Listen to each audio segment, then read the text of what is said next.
Hi everyone and welcome back to my channel. My name is Caroline and today we are going to talk about how exhausting it is to be exhausted.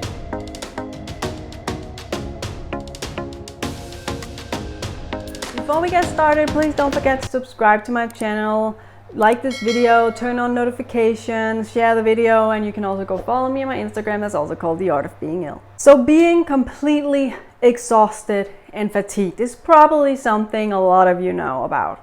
And I am in a period right now where the exhaustion is just overwhelming. I'm always exhausted, I'm always fatigued, I struggle with brain fog, always. But at the moment it is just so much worse than it usually is. It is like I feel like a zombie. And I'm not sure why. It might be because I've had a rather long summer vacation and I've been back to work for a few weeks now. And I'm thinking maybe my body and my brain is like reacting to going from vacation mode to being a more active on a daily basis and having to use more brain cells. I'm kind of hoping that's it because it's hard being a zombie. So I thought we should talk a little bit about what it's like to be exhausted all the time. And first of all, one thing that can be really annoying by, being exhausted and fatigued as chronically ill is that healthy people, they think that their kind of tired is the same as your kind of tired. That makes me exhausted just in itself. But it's not, and you probably know that. It's just not the same kind of tired. And I usually ask people, I have this new thing where when people are comparing their tired to my tired, I usually ask them if they had COVID. And the reason for that is that one of the side effects that was mentioned by most people who have had COVID is being tired and exhausted for a shorter or longer period of time during and after they had COVID. And that's the kind of exhaustion we live with every single day. So when I ask people this, and most people have had COVID, I ask them, did you experience being tired for a period of time when you had COVID and after you had COVID? And they were like, yeah, oh my God, I slept like 12 hours a night and I could barely function and la la la la la. And I'm like, yeah, that's how I live every single day. It puts things in perspective, so at least a little something good came out of COVID.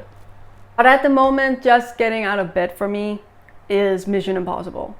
I wake up or I wouldn't call it wake up, but my brain is starting to think that maybe we should wake up, but no, I'm not gonna wake up. Like it's really difficult at the moment to just get out of my bed. When my alarm goes off, I just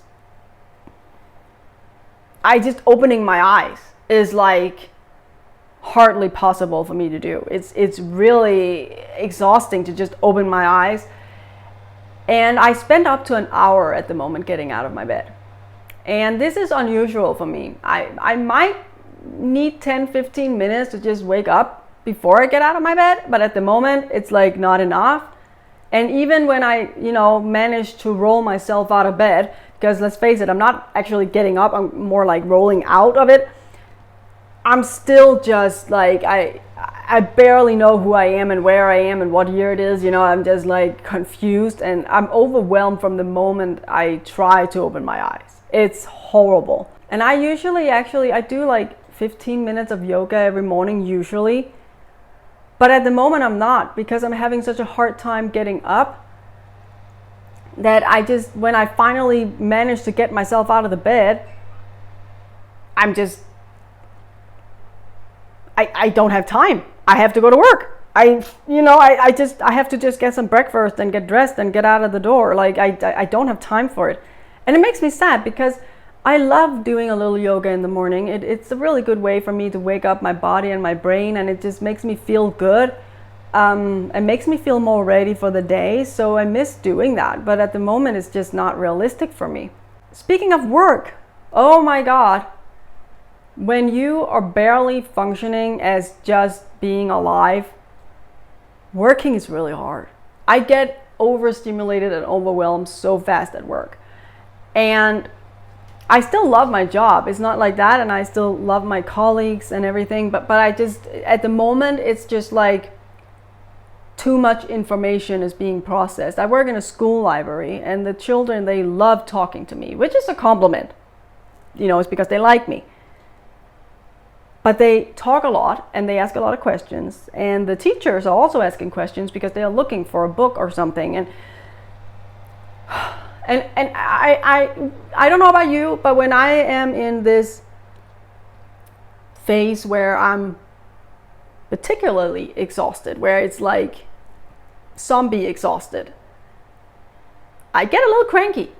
So I have to take some deep breath sometimes and like remember that it's nobody's fault, and that, you know, don't say something snappy to people because you're frustrated, like.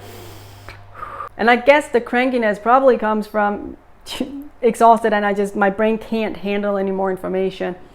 So it's making it difficult for me. I'm lucky that my job, I basically structure my workday myself and my tasks. I have some tasks, but as long as I get them done, I can do it in the way I feel like, and when I feel like, and like, you know, I kind of structure that myself. So luckily I've been able to, when I start to feel like now it's getting to a point where I'm going to shut down soon, I can do some of the tasks that requires a little less thinking and a little less activity from my side. But it's exhausting. When I get home, not that I'm ever active. When I get home, I'm not. I usually take a nap, watch some TV, but I will usually also, I just started, for example, practicing on drawing. I want to get better at that. I usually, you know, I try to learn some French, and I do little things, not something that is overly active, but I do a little, you know, some hobby things, maybe do some reels and YouTube videos and so on. And I'm not at the moment. At the moment, I'm lying on my couch, trying to keep my eyes open, because I don't even know why. Maybe I should just go back to sleep. I'm also someone who tries to work out, not necessarily every day, but I try to work out at least 30 minutes as many days as I can. Because let's face it, I'm not getting any better by just lying on the couch, right? It's important to also move your body even though you're sick, of course, to the amount that you can. But at the moment, and I'm one of those who actually, I really like working out. It makes me feel good. It makes me feel more well. It makes me feel like my body can still do something. It's functioning to some level. It makes me feel like accomplished in a way. So usually, even if I'm fatigued and tired, I'm still motivated to do it because I know it makes me feel accomplished and good. But at the moment, it's like just the thought, you know, we're back to the whole getting out of something, like getting up from the couch. It's like, no, I'm rolling off the couch. Like, it's just, and that's really annoying that, you know, some of the things that I actually like to do is being taken away from me. The joy of it is being taken away from me because I'm just like a zombie. It's really, really annoying. One of the things I'm also struggling with is actually my YouTube. I'm usually very creative, and my biggest problems when it comes to ideas for my YouTube is usually that due to brain fog, I forget them. Right now, I don't even have them. It's so hard for me to come up with something because my brain just don't have the energy to think. I'm not thinking a lot at the moment. It's also taken its toll on my social life, which is not great already because of illness and fatigue and brain fog and all that. But for example, this weekend I was supposed to take my niece to the zoo, and then I was going to go to my grandfather's birthday on Sunday.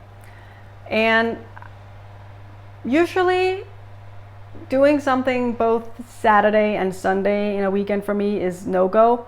But if I make sure to only do a few hours, so a few hours Saturday and a few hours Sunday, it can work.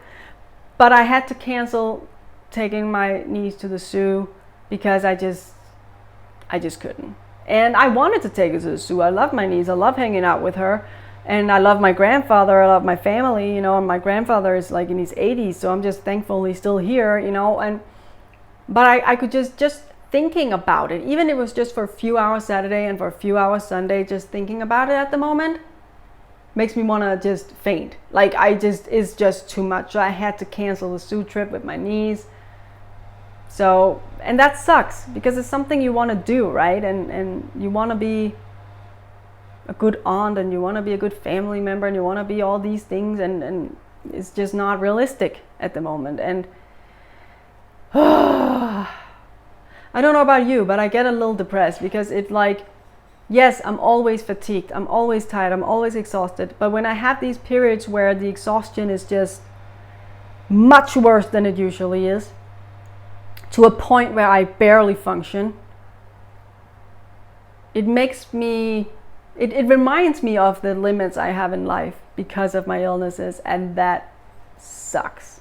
So there's really no positive spin on this video. It's really just me rambling on about how exhausted I am of being exhausted. But I think a lot of you out there might know exactly what I'm talking about, and now you may know why I'm not that active on social media in general at the moment. I'm just so exhausted, I just can't function. But thank you for watching the video anyway. And don't forget to subscribe and like this video, share the video, turn on notifications, and you can also go follow me on my Instagram. That's also called The Art of Being Ill. I will hopefully see you next week if I'm not converted completely into a zombie. Have a blessed rest of the day. I'll see you next time right here on my channel, The Art of Being Ill.